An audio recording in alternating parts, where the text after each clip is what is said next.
I've been world building for a year now. I've been working on my own IP, Crescent Hollow. And world building can be a bit of a trap. What's up? My name is Randall. I'm an artist, creative director, graphic designer from Orlando, Florida. I've been building a fictional town called Crescent Hollow for over a year now. I'm not sitting down with the book trying to explain everything. It started with drawings and weird characters and stuff like that. Basically, I have 4 main characters. Then one day I thought, should these guys hang out? Like, do they know each other? So it all started because I worked for a company called Superplastic. Superplastic does a lot of world building and a lot of like storytelling in their marketing. I was also the creative director for FunSpot America Theme Parks. A little bit in the news lately with the Atlanta place closing. I might do a separate video on that. So working at Superplastic, I kind of learned like creating a universe with your characters. So I decided I need to do that. I have these characters. Where could they live? As the story goes, this town is called Crescent Hollow. It is wedged between the ocean and a giant stretch of forest, which would later become the Crescent Hollow National Forest. Inside the forest is a rift, it's a portal, it's a anomaly called the Veil. And I thought that this is what takes my characters from my artwork into the real world. They come from the Veil.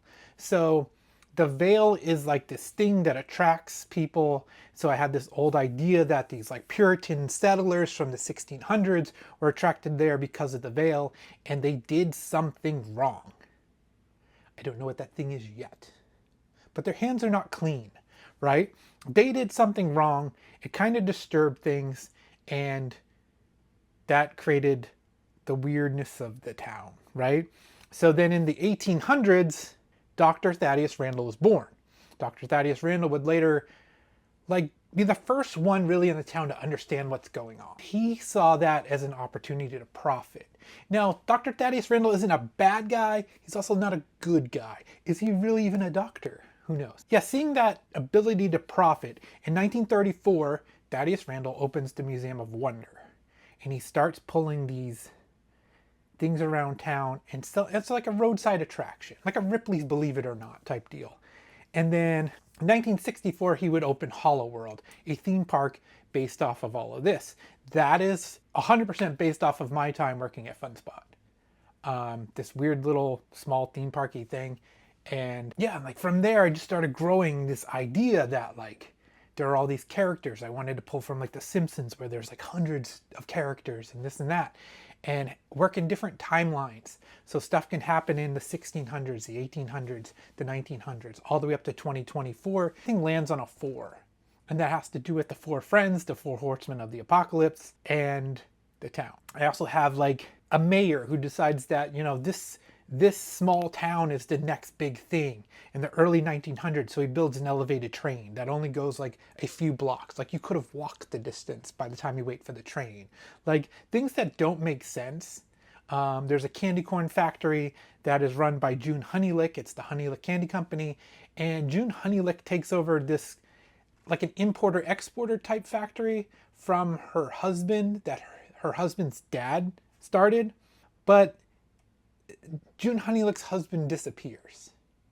And then she remarries and he disappears. And so she is like known as like the candy princess of Crescent Hollow, but why do her husbands keep dying?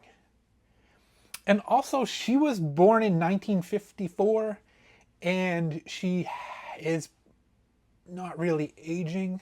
She's like still looks like she's in her 40s. That also goes with Dr. Thaddeus Randall, who over time, somewhere in the 2024 timeline, he's still alive.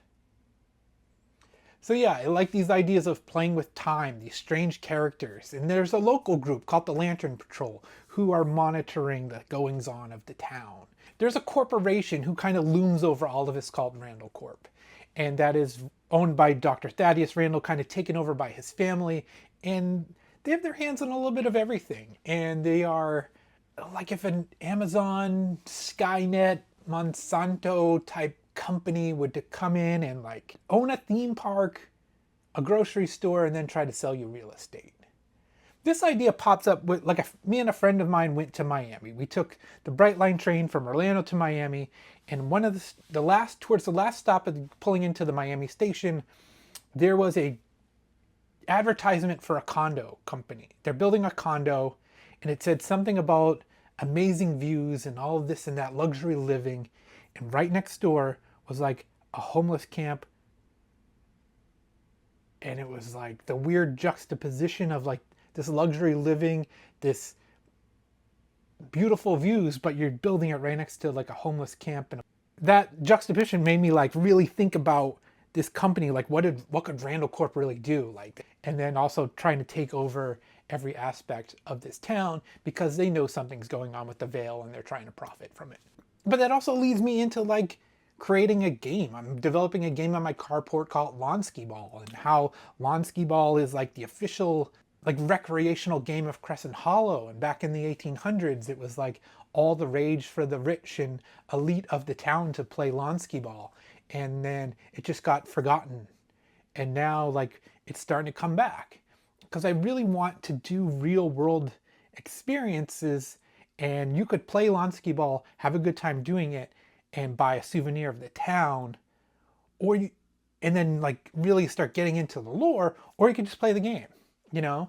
I really see this as like an endless sandbox that maybe even other people could come into and write a story about, you know, something that happens in Crescent Hollow. When I do art shows, I try to set my art show booth up like the general store of Crescent Hollow. It's a fun adventure, but you could see how I say that like world buildings can be a trap. You can get stuck in the minutia of like creating what is the road name? What is the grocery store? What is, you know, what is the religion? What is the weather? Like everything you can think of in your like world that you're building, and not really execute on moving the world forward for that people to buy things, for you to make money off of, for you to develop things, to really like make it a thing. For me, I'm not just making art about a fictional place. I'm trying to make a fictional place feel real. But it's been a year, and Crescent Hollow has become the biggest creative project I've ever done. Everything I've done has been under the banner of Randall Paints. Randall Paints now is more of a production company. Randall Paints is the company that's creating Crescent Hollow. Crescent Hollow is now the brand. Yeah, it's just really a fun thing that I want to do. I shouldn't say I want to do. It's a really fun thing that I'm working on, developing the characters, developing stories, developing stuff like postcards and visitor guides and all these things that like I really have these grand plans that I really want to do. And my real ultimate goal is building real world experiences that I can bring to people and have them step into my world. So yeah, like the real takeaway is like, don't get lost in your world building. Create real things that you can show people, that people can see, that people can hold and touch and buy in. You know, you want people to buy into your world. So yeah, with that, I say welcome to Crescent Hollow. We hope you never leave. And every thought was filled with you, a smile and a dream that's which would later become my heart believes tomorrow starts today. The world feels new, the skies gleam